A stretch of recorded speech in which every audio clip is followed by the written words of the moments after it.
السلام علیکم ورحمۃ اللہ وبرکاتہ۔ محترم ناظرین، آج ایک عظیم معاشرتی بیماری کی طرف، برائی کی طرف آپ کی توجہ چاہتی ہوں۔ آئیے اسے برائی سمجھیں اور اسے جڑ سے اکھاڑ پھینکیں۔ یہ وہ بیماری ہے کہ جو ایون مال وراثت ہڑپ کرنے سے بھی زیادہ سنگین ہے، اور اس لیے بھی کہ وہ تو سب کو نظر آتا ہے اور یہ سب کو نظر نہیں آتا، اور اس لیے بھی کہ وہ تو میت کے مال متروکہ کو دبایا جاتا ہے، اور یہ بے سہارا لوگوں سے ان کی زندگی کا سہارا چھینا جاتا ہے اور کسی کو پتہ تک نہیں چلتا۔ وہ تو وعید کا نشانہ بنتے ہیں جو بہنوں بیٹیوں کا حق کھاتے ہیں، مگر یہاں یہ کسی وعید کا نشانہ نہیں بنتے، بلکہ الٹا دینے والے ہو کے لینے والے بن جاتے ہیں۔ کہیں ہم ان میں تو فال نہیں کرتے، اس کیٹیگری میں تو نہیں آتے۔ یہ وہ بھائی ہیں جو بے سہارا بہنوں کو تنہا چھوڑ دیتے ہیں اور پرواہ تک نہیں کرتے۔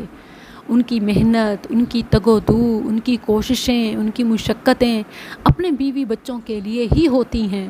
میں بات کر رہی ہوں ان خواتین کی کہ جنہیں شوہر چھوڑ گیا، باپ بزرگ ہے، بھائی میں احساس ذمہ داری نہیں، اور بیٹا یا تو ہے نہیں یا پھر ہے تو سنبھالنے کے قابل نہیں۔ گویا عمارت کی جو چار دیواری اللہ نے بنائی ہے ایک عورت کے گرد، باپ، بیٹا، بھائی، شوہر، یہ گویا گھر کی چار دیواری ہے۔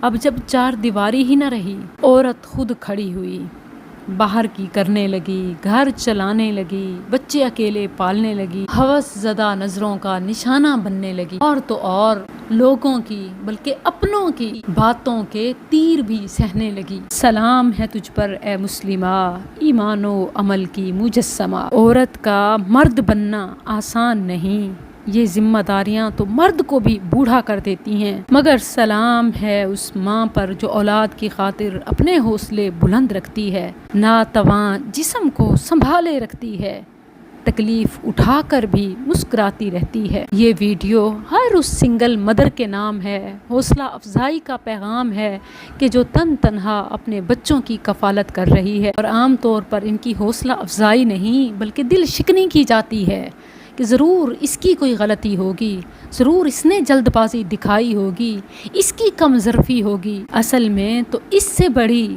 اور کون سی ستم ظریفی ہوگی، اور کچھ نہیں، سہارا نہ سہی، حوصلہ افزائی تو کر سکتے ہو یا خاموش ہی ہو جاؤ۔ کفالت کرتے نہیں، عورت کو خود کفیل ہونے دیتے نہیں۔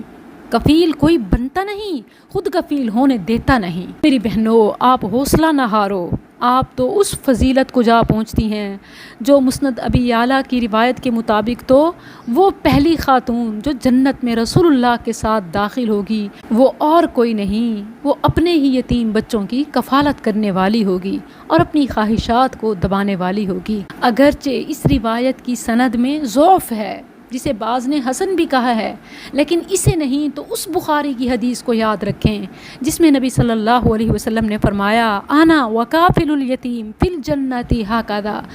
آپ نے فرمایا کہ میں اور یتیم کی کفالت کرنے والا ایسے ہوں گے جنت میں۔ آپ نے اپنی دو انگلیوں کو ملا کر دکھایا، اپنی شہادت اور اس کے ساتھ والی بڑی انگلی کو ملایا اور دکھایا کہ جس طرح یہ دو انگلیاں اکٹھی ہیں، میں اور یتیم کی کفالت کرنے والا جنت میں ایسے ہوں گے۔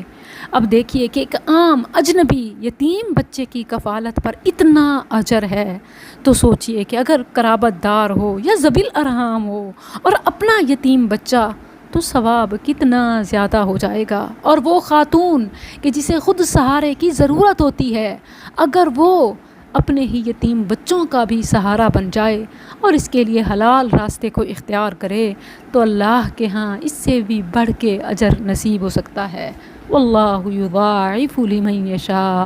رسول اللہ صلی اللہ علیہ وسلم کی رفاقت، اللہ کی رضا، دیدار آپ کا مقدر ہو۔ جہاں یہ ایسی خواتین کے لیے اللہ کا وعدہ ہے، وہیں ان بھائیوں کے لیے بھی وعید ہے جو جیتے جی بہنوں کو اپنی زندگی سے، اور خاص طور پر مظلوم، مجبور، بے سہارا بہنوں کو ان کا حق نہیں دیتے، ان کا سہارا نہیں بنتے، اور اپنی زندگی میں بڑے اطمینان اور عیش و عشرت کے ساتھ رہ رہے ہوتے ہیں۔ یاد رہے کہ بہن کا حق صرف اس کا مال وراثت میں حصہ کھانا نہیں، بلکہ اس کی مالی ضروریات سے غفلت بھی، جذباتی سپورٹ سے محرومی بھی، سماجی تحفظ سے غیر حاضری بھی بہن کا حق کھانا ہے. اس کی طرف کوئی توجہ، کوئی یاد دہانی نہیں ہے، کسی کا اس طرف دھیان ہی نہیں جاتا، اس کو بہن کا حق کھانا سمجھا ہی نہیں جاتا. اللہ کے لیے توجہ کیجئے. کتنی ہی بھائیوں والیاں جو بچپن میں ان کے لیے دعائیں مانگتی رہیں، ان کی دعاؤں سے بھائیوں کے آگے حصار بنتے رہے، کامیابی کے راستے کھلتے گئے. آج کامیابی کی منزل پر پہنچ کر اپنی زندگی میں مگن ہو گئے، بہنوں کے حق کو یوں بھول گئے. السلام علیکم.